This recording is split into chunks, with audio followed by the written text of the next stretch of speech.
everyone, it's Miss Lindsay and hashtag, can you say hi hashtag? Oi. So, I miss you guys and I thought it would be fun, one, to give Miss Deb a break because she's been doing a lot of reading, and two, just to be able to say hi. So, we are going to be going through this book, which is called Hinds' Feet on High Places. And it's a chapter book, so there are 6 different chapters. So each day we're going to do, you bored already? Each day we're going to do 1 chapter a piece, okay? So the title sounds a little funny, Hinds' Feet on High Places. You're going to learn today what a hinds is. And it actually comes from a verse in the Bible that talks about when things are difficult and we face mountains, that God will give us different feet. He'll give us hinds feet. So be listening extra carefully to see what that definition is. When we go through the book, you're gonna see that the characters don't have people names. They have feelings or emotions for names. It's kind of like the movie Inside Out, where all of the characters have feeling names. That's very similar. So I have my pet. If you want to grab your pet, or if you want to get a stuffed animal and get cozy, we're going to get started. Chapter 1. Here's the first picture. In the village of Much Trembling. This is the story of a young girl named Much Afraid who learned to trust the chief shepherd. Do you think you know who the chief shepherd is? It is the story of how she left her fearing relatives and went with the shepherd to the high places where perfect love gets rid of fear. Much Afraid lived in a peaceful little white cottage in the Valley of Humiliation. She had many friends who lived in the same village as she did. Many of her neighbors in the village of Much Trembling worked for the chief shepherd. For several years, Much Afraid herself had been in his service. She loved her work and really wanted to make sure the shepherd was happy, but in her heart, Much Afraid worried. She worried about her crippled body. Her feet were so crooked that she limped and often fell down as she went about her work. She also worried about her mouth. It too was so crooked that it was hard for her to speak clearly. Much Afraid felt that she was not very pretty. More than anything else, Much Afraid wanted to be beautiful, graceful, and strong, like so many of the shepherd's other workers. In fact, she wanted to be like the chief shepherd himself, but she was afraid that would never be possible. There was another, even greater trouble in her life. Much Afraid was a member of the family of Fearings, and her relatives lived all over the valley. She could never get away from them. Much Afraid was an orphan and had grown up in the home of her aunt, poor Mrs. Dismal Forebodings. Look at her aunt. She looks like a piece of work, huh? Dismal Forebodings means always being afraid and worried about all the terrible things that might happen. So Much Afraid had lived with her aunt and her cousins.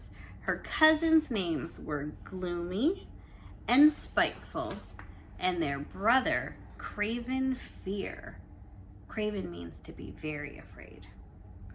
So we have Much Afraid and we have Very Afraid. He was a bully who always did mean things to Much Afraid. The family of Fearings hated the chief shepherd and were very upset that Much Afraid was one of his servants. They kept trying to make her quit working for him. Here she is.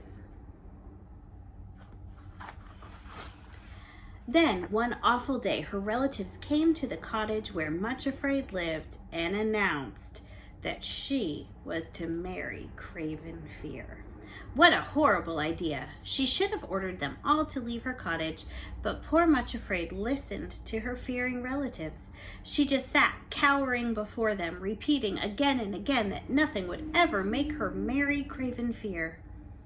When they finally left her alone, it was early evening. Suddenly, Much Afraid thought of something that made her feel happier.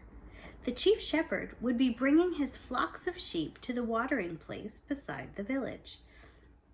Much Afraid met him there every morning to learn his wishes for the day, and again in the evenings to give him her report on the day's work. Still shaking with fear, she came to the pool where the shepherd was waiting for her. She told him what her family of Fearings had said. "What can I do?" she cried. "They can't really make me marry Craven, can they? Oh, it's bad enough to be Much Afraid. I couldn't stand to be Mrs. Craven Fear for the rest of my life." "Don't be afraid," the shepherd said gently. "You are in my service, and if you trust me, they will not be able to force you." He paused for a moment and then continued, "Much Afraid, you should never have let your fearing relatives into your cottage. They are enemies of the king whom you serve." I know, cried Much Afraid, "but whenever I meet any of my relatives, I feel so weak. As long as I live in the valley, I will keep meeting them. They are everywhere. Now I will be too afraid to leave my cottage." Much Afraid looked across the valley and river to the beautiful mountains. She cried out with all her heart, "Oh, if only I could leave this valley and go to the high places. The Fearings and my other relatives could never reach me there." To her great surprise, the shepherd answered, "I have waited a long time to hear you say those words, Much Afraid. It would be best for you to leave the valley and go to the high places. You need to live in the kingdom of love. No fears of any kind are there because perfect love gets rid of fear." Much Afraid stared at him in amazement. "Go to the high places," she exclaimed, "and live there? Oh, if only I could! For months I have been thinking about it day and night, but it's not possible. I could never get there. I am too crippled." She looked down at her crooked feet, and her eyes filled with tears. "The mountains are so steep and dangerous. I have been told that only deer can move on them safely." Remember how I told you you're going to learn what a Hinds is? Here it is. Dear reader, from now on, we will refer to deer as hearts and hinds. Now, hearts is not this heart. Hearts is spelled H-A-R-T-S. Hearts and hinds. Hearts are a kind of male deer, and hinds are female. "It is quite true that the way up to the high place is both difficult and dangerous," said the shepherd. "It has to be so that nothing which is an enemy of love can get into the kingdom.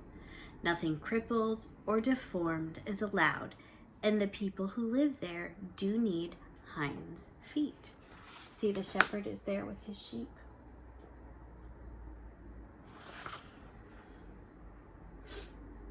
"I have hinds' feet myself," he added with a smile, "and I can go leaping on the mountains with the greatest of ease and pleasure. Much Afraid, I could make your feet like hinds' feet, and I could set you upon the high places. You could then serve me much better and be out of reach of all of your enemies." Much Afraid stared at him. "Make my feet like hinds' feet?" she repeated. "How is that possible? And what about my crooked, ugly mouth?" "It is true," said the shepherd, "that you would have to be changed before you could live on the high places. But if you are willing to go with me, I promise to help you.